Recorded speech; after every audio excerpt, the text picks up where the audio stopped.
It's Indiana and UCLA. The two teams are going to meet later on in the season on the football field. Plus, there's all sorts of drama on the basketball side. It's a locked-on crossover edition of Hoosiers and UCLA.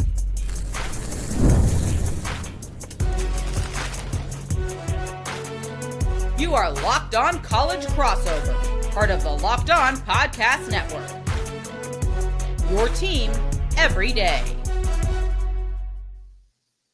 Welcome in. It is a locked-on crossover edition of Hoosiers and UCLA. It is Indiana and the Bruins. I'm Jacob Goins, host of Locked On Hoosiers. He is Zach Anderson, Yoxheimer of Locked On UCLA. And this crossover edition of Hoosiers and UCLA is brought to you by FanDuel. Right now, new customers can get $150 in bonus bets when your first $5 bet wins. Head to FanDuel.com to get started. Well, Zach, we're going to talk all sorts of things on the show today. We'll get basketball on the way out because there's some drama. There was some possible coaching movement on these two teams. We'll talk about that in just a little bit. Plus, what this game is going to mean between the Hoosiers and the Bruins that is taking place later in the football season. But we need to update each other's audiences here on what the heck these two teams look like from last year to this year. Because this game a year ago, we didn't really know what it was going to be going in. And then Indiana jumped all over them, went out to the Rose Bowl. And this was really what kickstarted Indiana's season. Not sure how you guys took it out there in Los Angeles.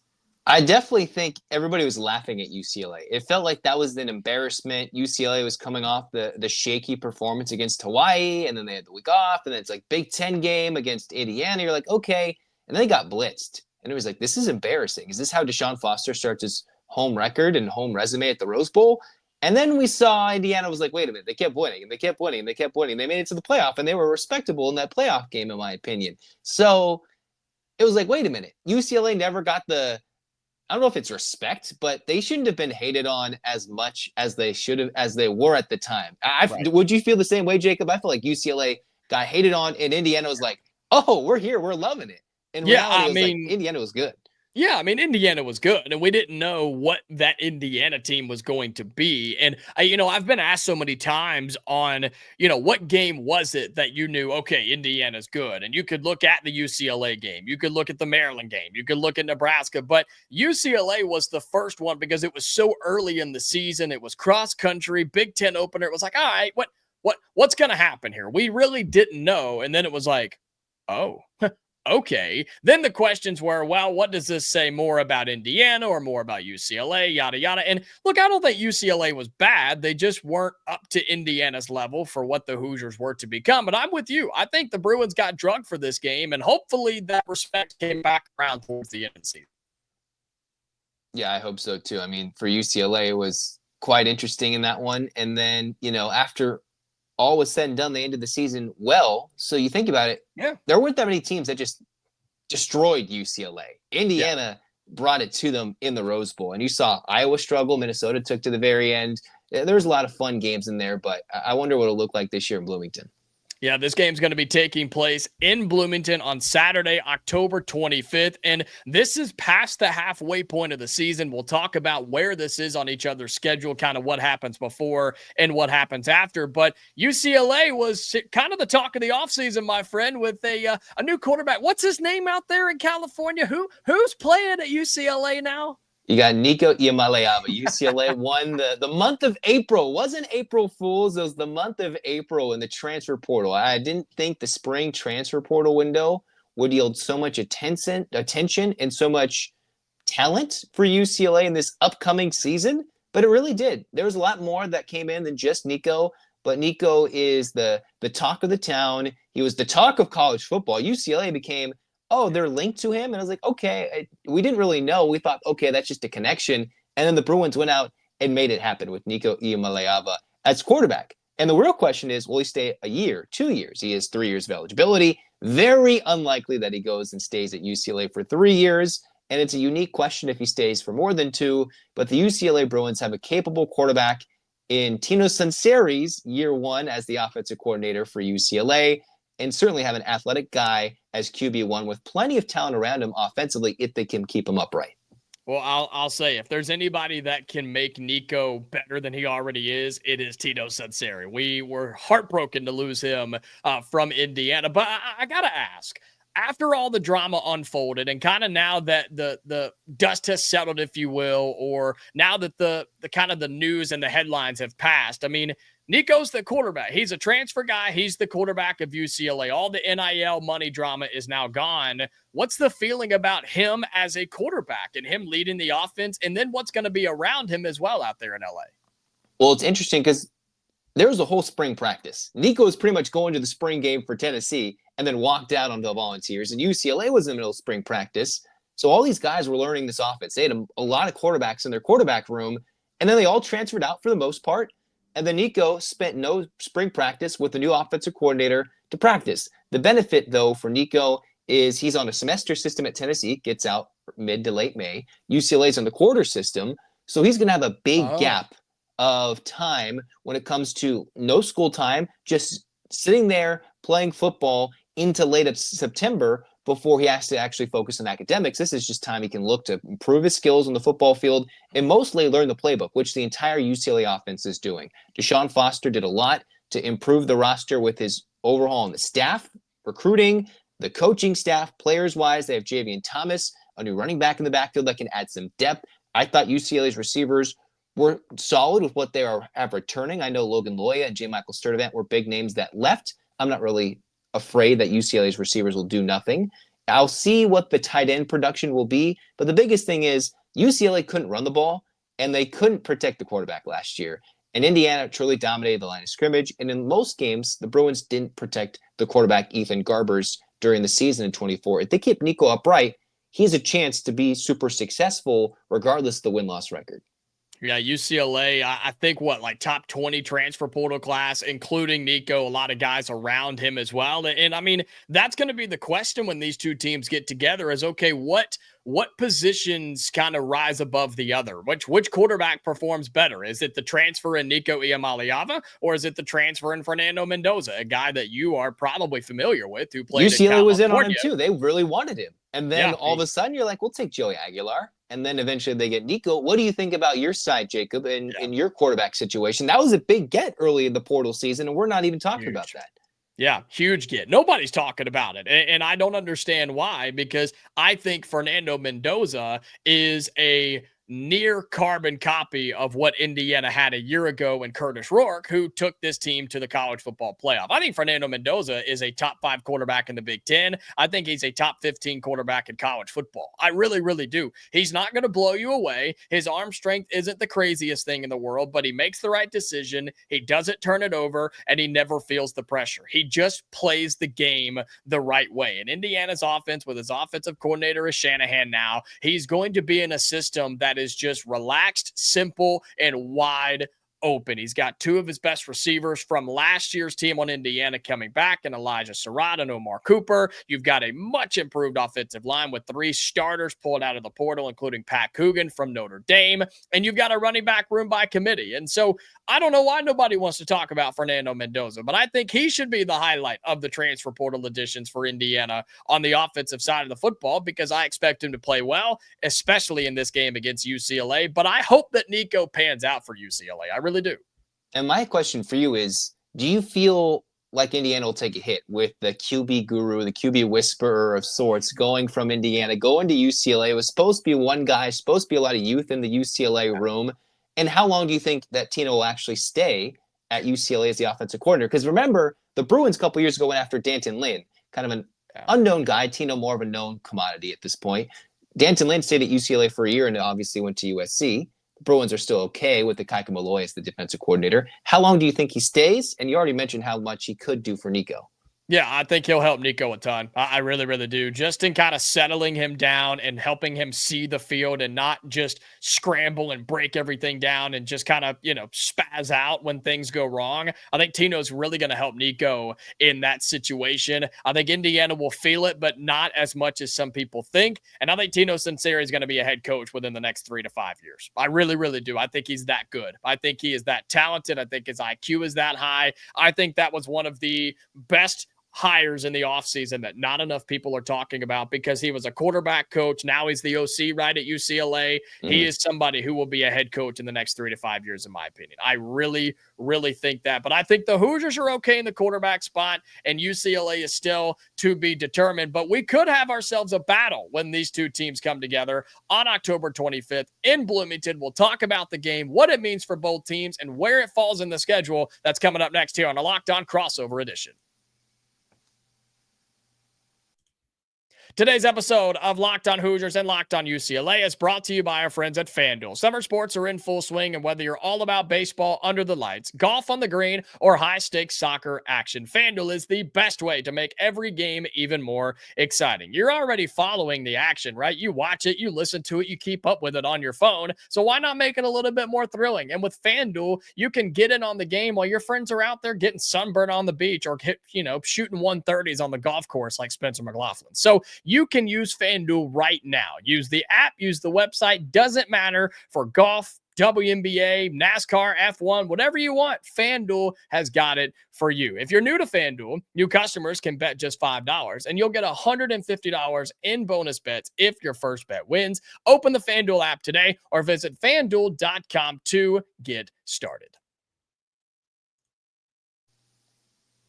All right, we continue on with a locked-on crossover of Hoosiers and UCLA. These two teams meeting on the football field this season coming up in late October, the final game of October for us on October 25th in Bloomington. And I want to discuss first where this game falls on the schedule for both teams, because I think that's fascinating in all of these crossovers and conversations that I've been having. For the Hoosiers, it comes in the point of the season where we're expecting to be building some momentum. Our non-conference game, know that we've got a tough game against Illinois, road game against Iowa, road game against Oregon. But then we play Michigan State and then UCLA at home. And this is where we expect the Hoosiers to start building a little momentum.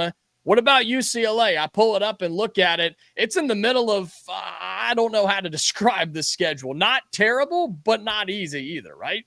It's an interesting spot because UCLA has very manageable non-conference games. You can say what you want about Utah, the Dan Mullen-led UNLV Rebels, and I think obviously New Mexico should lead to a win. So they should have a manageable non-conference.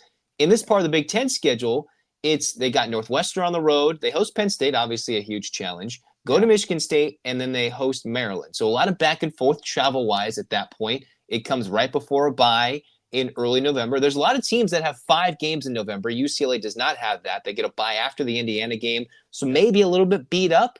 But with the 2 byes in college football this year, shouldn't be too much of a problem in this point. It's just UCLA could be in the middle of a hot stretch, mixed in with maybe a Penn State loss, where a win against Indiana could really satisfy that bowl requirement. I think UCLA might do the opposite of last year. If you're looking at a worst-case scenario, start hot and finish with a slow finish if you want to look at a worst-case scenario. Or it could be that building block win for Indiana. That was it early for last year. This year, I think if UCLA is to win that game, you host Nebraska, you go to Columbus, you host Washington, go to USC. That's a lot of big names on the back half of the schedule. But it'd be a good road win for UCLA to get. And you know what everybody's going to say, Jacob? What would the weather be at that point in October in Bloomington? What can the LA fans expect if they're going to make that trip out there?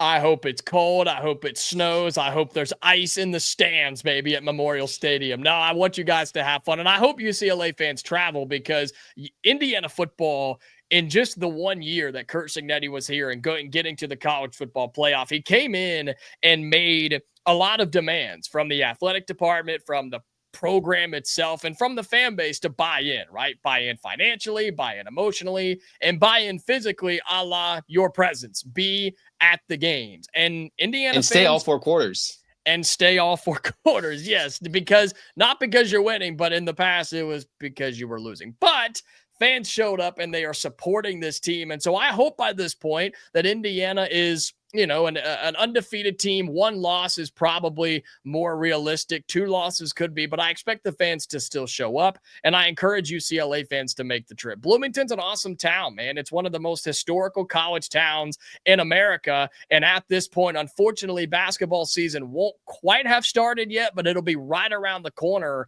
at this time. But my goodness, dude, I look at y'all's schedule and How in the world did it end up to where you do not play 2 home games back-to-back or 2 road games back-to-back? You're literally home, away, home, away, home, away. The entire schedule. You never play back-to-back home games or back-to-back road games. And playing in UCLA, you mentioned it. You're going to travel to Chicago for Northwestern, back home for Penn State. You're going to go to East Lansing, back home for Maryland, here to Bloomington, back home for Nebraska, back to Columbus, and then you finally stay on the West Coast with Washington and USC. I mean, I think by the time the Indiana game comes around, your team could just be flat out exhausted. They certainly could be. They do have that bye before the Northwestern game, so they get a quick trip in to Chicago. I think from LA to Chicago, it's not the worst trip in the world, and hopefully they'll be riding off the momentum of what I would think would be a UCLA win over Northwestern. And the buzziest game, I should say, on the home schedule is Penn State. If you're going to make a big statement or pull off a big upset, that would be something. So you wonder what the emotions will be like those next couple of weeks. But yeah, last year was road, road, road. They showed the map of the airplane miles flown for UCLA. It was to Hawaii, to LSU, to Penn State. This year, not as crazy, but I don't think they're helped out with stretches. They're not helped out with stretches of home games. I wonder if that will help them or hurt them this year. I'm not entirely sure. But because USC is right down the street, literally, I think they're not going to always do UCLA favors because that game is an hour drive, 2-hour drive with traffic at some points. Yeah, I don't envy you living in Los Angeles, my friend. And look, I look at the last 5 games of the schedule: at Indiana, home for Nebraska, at Ohio State, home for Washington, and at USC. That's no joke. That's a brutal into the schedule because I think Washington's going to be a very good team. I, of course, expect Indiana to be a very good team, Ohio State to be a very good team, Nebraska to be improved. Well, that's the thing. I think Nebraska and USC are the 2 wild cards there. If those are good teams, you better get your wins early, I think, just because that's a tough end to the schedule. So that brings us to the next point of this conversation is how important could the Indiana game be for you guys out in UCLA? Again, I think I might have stated this before, maybe not, but the Indiana game could be that bowl game. Normally, you think of there's one game late in the schedule, like that could be that 6th win that could get you into the bowl game. For UCLA, if you're looking more of a kind of a negative perspective, then late October, that could be that win that gets you the 6th win. For me, though, with a more positive outlook, you could use that as a big win going into the bye week, and then you host Nebraska. And that's going to bring a lot of fans from Nebraska. That's going to be an energized Rose Bowl for sure. UCLA went to Nebraska and won. They were competitive and probably could have and should have beaten USC and or Washington last year. And UCLA's beaten USC at the Coliseum the last couple of years. That's not a scary place for them. And they host Washington. So even though it's brutal, I do see the point, and I can see both sides. It's brutal. I'm afraid of that stretch, but UCLA can also win 3 of those games. And, we're not talking the one in Columbus, right, at this point. I think that's not a fair thing to say at this point. Right. But to win all those would be a tall order, but it is realistic to see in games where last year they went back and forth with those teams. They could do the same thing this year, but every team is expected to improve. UCLA better have everything firing in all cylinders with Nico and company by the end of the year. Yeah, that game being in Bloomington definitely helps the Hoosiers, of course. It's one that is squeezed right in the middle of a 3-game stretch between our road trip to Eugene and our road trip to Happy Valley. We play Michigan State at home, UCLA at home, and then a trip to Maryland after Oregon and before Penn State. And as I said earlier, I expect this to be the part of the schedule that Indiana starts to build some momentum, that they start to string some wins together. I expect the Hoosiers to be favored here. Our friends at FanDuel don't have a line out for that just yet, but I expect them to be favored in this What number game. would you put out there, Jacob? Are you going to throw out, are you going to use last year's results as the thought? Or you're going to be greedy? Or are you going to go with like a 9.5, give you like a 2-possession pull away type of thing where it's like, all right, you could see it 10, you could see it close. I'm looking at UCLA's schedule to see what they'll be. I mean, look, if UCLA's playing good football, that would be a good game with good records. I think that's exactly what I was going to say. I could see this being a game between 2 one-loss teams, legitimately. I think that could actually happen, and then you could see this thing be single digits. I think on paper, Indiana's 10 10 points better, but at this point it's hard. So I'll say 9.5 to 10.5. I think that's a favorable line. And to be honest with you, I hope that this is a game between two one-loss teams. I think that would be really, really good. Even if UCLA or Indiana have two losses, that would make the impact of this game and the hype around this game even greater. And for Indiana's sake, I hope it's not, just because we could try to stack some wins in between our two tough ones, but there's a chance this is a really fun one. And it's going to be in Bloomington again on October 25th. UCLA coming to the Hoosiers, coming to Bloomington. So I'll say 9.5 to 10.5, Zach. I think that's a favorable line. What about you? I mean, I would think definitely like in that same range, maybe 10.5 to 11, but I think we're on the same boat. Like, this is one of those games where it's probably one possession and like a late field goal could push it to a two-possession game that was really good. And it's one of those, this is the game for both teams where you're sprinting to the finish. It can help define the end of the regular season, where if you're Indiana, I'll ask you this, do you think they'll make a playoff? Can they push? Or are they looking for a 10-2, 9-3 like season? UCLA wins this game, they have a potential to get themselves to that 8-4, 9-3 mark. And that helps Deshaun Foster immensely in recruiting. They win that game, you got a lot of things hopefully building by the time recruiting starts in late December, portal and early signing day, and all the crazy dates that are going to switch by then anyways. Yeah, point being, this is a big game for both Indiana and UCLA in Bloomington on October 25th, but that's on the football side. We have basketball to still talk about because there's all sorts of things going on, and I'll tell you why Indiana is going to blast UCLA. No, I'm just kidding. Maybe. We'll talk about basketball coming up next on a Locked On Crossover Edition.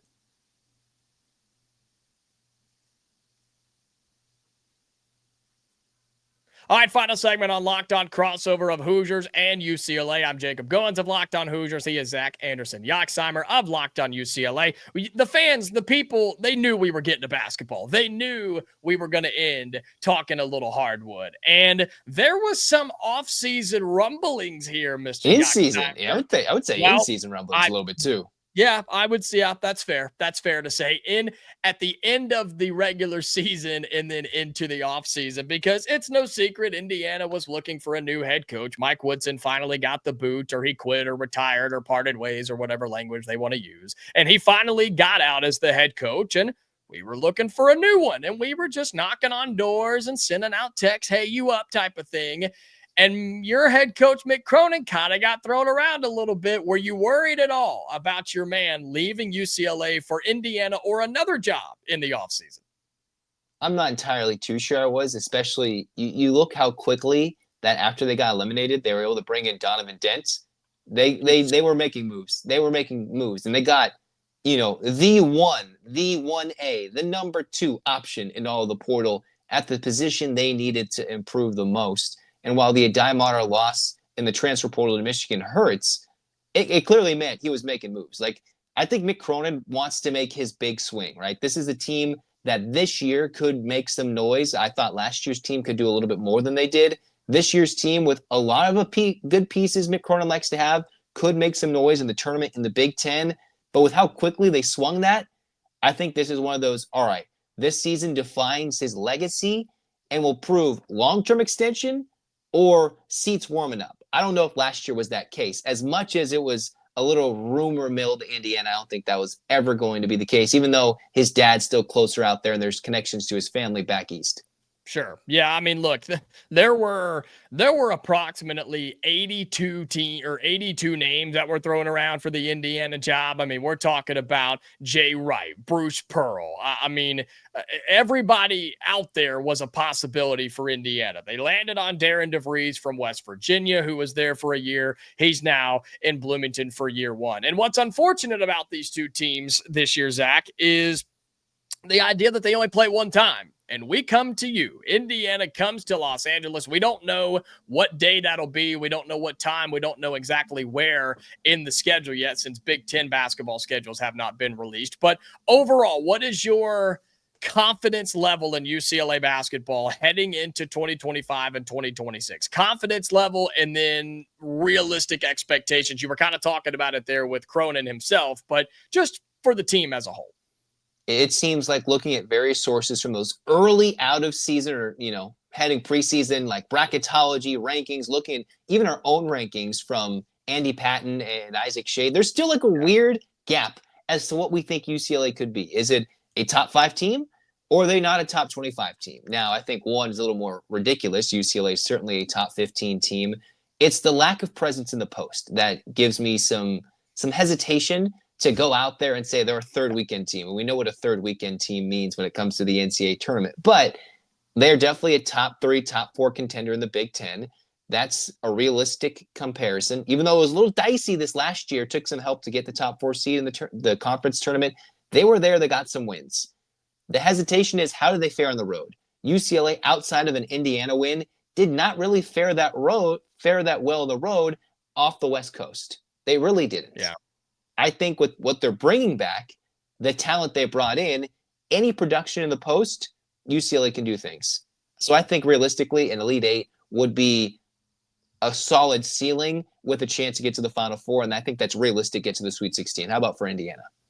Yeah, you started talking about lack of post presence, and all the Indiana fans started screaming at their laptops or their phones or their computers, because that's all they've been screaming at me for the past several months, is the lack of post presence that this Indiana team could have. We brought in a couple of guys, Sam Alexis, backup forward from Florida, and then you're going to have a Davidson transfer who's going to step in and be your main man. But this team is extremely guard and forward heavy. That's just what this team's going to be. They're going to run and gun. They're going to shoot. They're going to defend. They're going to force turnovers. That's what the Hoosiers are going to do under Darren DeVries. Just look at any of his other teams that he's had at Drake or West Virginia. And so while I think Sam Alexis and Reed Bailey, who is that Drake transfer, while I think they can hold it down, this team's just going to have to outscore folks, and just understand that we are a little bit undersized. And look, it's year one. It's a new coach. It's a new team. You know how many players we have returning from a year ago as of right now, Zach?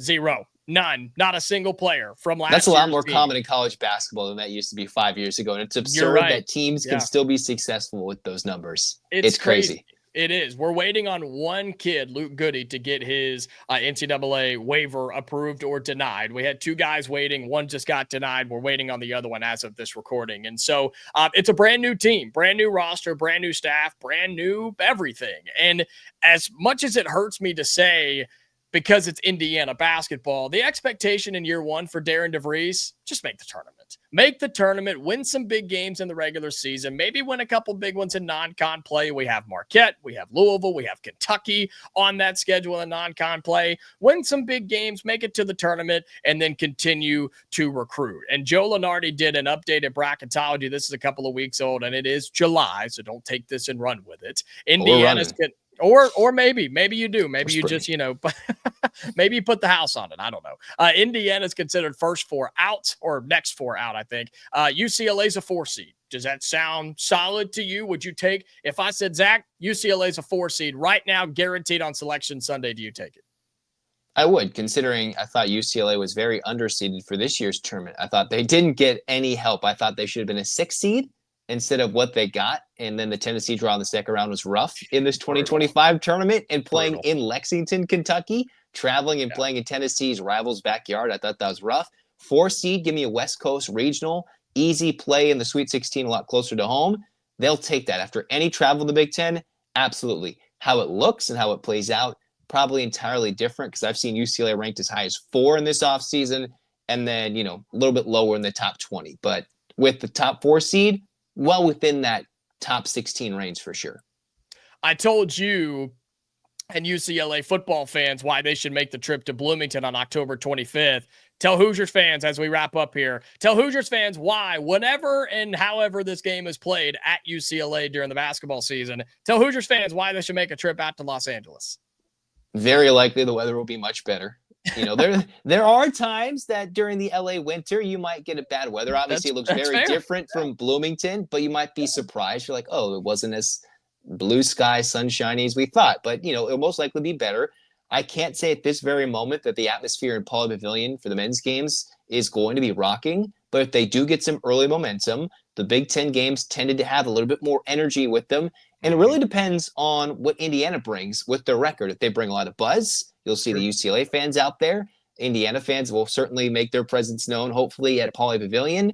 But it's not like going to Assembly Hall. It's not the same thing. I can't compare it. But if UCLA brings the energy, there's potential. And as long as it's not like a weird start time in the middle of the week, like a Tuesday, then you should probably get some energy. If it's a Saturday game, should be fun. Otherwise, come see a historic venue. Come see what is a beautiful campus, what should be great weather, and a rare, lengthy trip for Indiana. Mick Cronin talked about how many flights the Bruins have to take out east.